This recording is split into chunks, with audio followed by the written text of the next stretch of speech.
Have you ever wondered why, after years of spiritual practice, chanting and keeping precepts, the moment of death still feels like an insurmountable wall?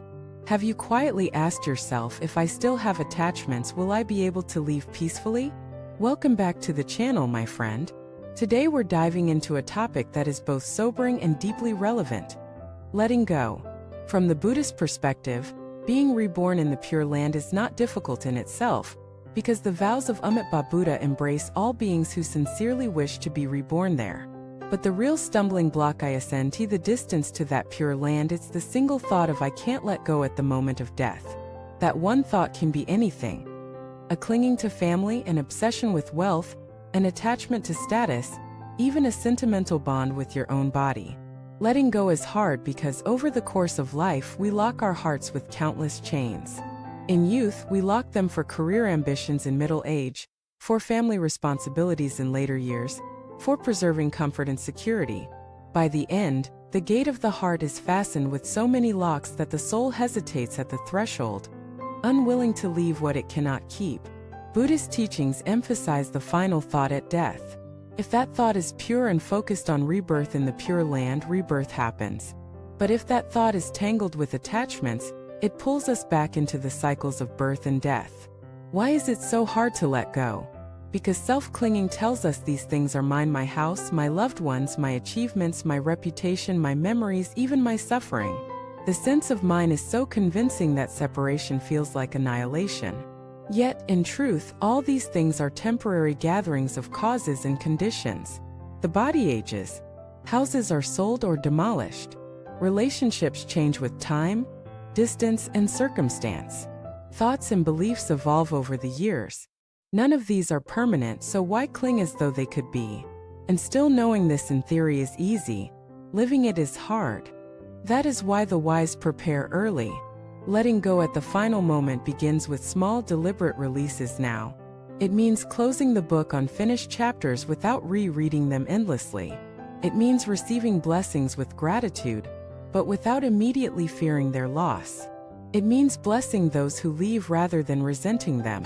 These are not just pleasant manners, they are rehearsals for the last and most important release. One elderly practitioner once shared that he too feared death when he was younger, worried about unfinished business and those he would leave behind. As his practice deepened, he reduced dependence on possessions, simplified his needs, and often reminded himself, "I came empty-handed, I will leave empty-handed." He even arranged his will and funeral plans in advance, not out of morbid obsession, but to free his mind from last-minute entanglements. Such preparation is not fatalistic. It is the most compassionate gift you can give yourself and those around you. The gift of a light departure. Some say, "I can't let go because I love too deeply." But genuine love is not about chaining someone to your side, it's about wishing them freedom and peace, even if that means you part ways. If you truly love your family, trust in their ability to live well without you. If you truly love your friends, bless their independent journey. Letting go is not abandonment, it is love in its most spacious form. Others cling because of self-judgment, regrets over mistakes, shame for perceived failures, sorrow for missed opportunities. But the Buddha teaches that no matter the past, if the final thought is pure and directed toward the Pure Land, Amitabha will come to receive you. You don't need a flawless record, you need a sincere heart at the last breath. Carrying your old burdens into that moment does nothing but weigh you down. So start loosening the rope now. You might begin with material things. Pass along items you no longer need, simplify your space. Then move to habits of mind. Practice letting go of small annoyances, of being right, of winning every argument. Gradually, you'll notice that the grip of bigger attachments also weakens. Letting go is a muscle, it strengthens with use. The key is to remember that letting go does not mean indifference. It means freeing your hand so it can open to what is next. Imagine climbing a mountain where each ledge requires you to release the hold below. If you keep clutching the old rock, you cannot reach the next one. Death is like the final ledge. If your hands are full, you cannot take the hand offered from the other side.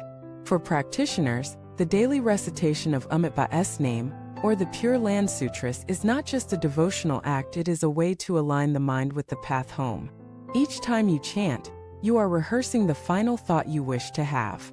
Each time you consciously release a small attachment, you are clearing the runway for the moment you take off. We can all prepare for the ultimate letting go starting right now. Not in a spirit of doom, but in a spirit of gratitude for what has been and readiness for what will be. When the time comes, we want to be like a traveler stepping onto a boat with a light pack, waving to the shore without tears of regret, knowing the journey ahead is one we have been preparing for all along. If this message resonates with you, reflect on one thing you can release today, be it an object, a grudge, or a small piece of control over someone else. Share it in the comments so others may be inspired by your practice. Like this video if you found the perspective liberating, and subscribe for more conversations about living and leaving with peace.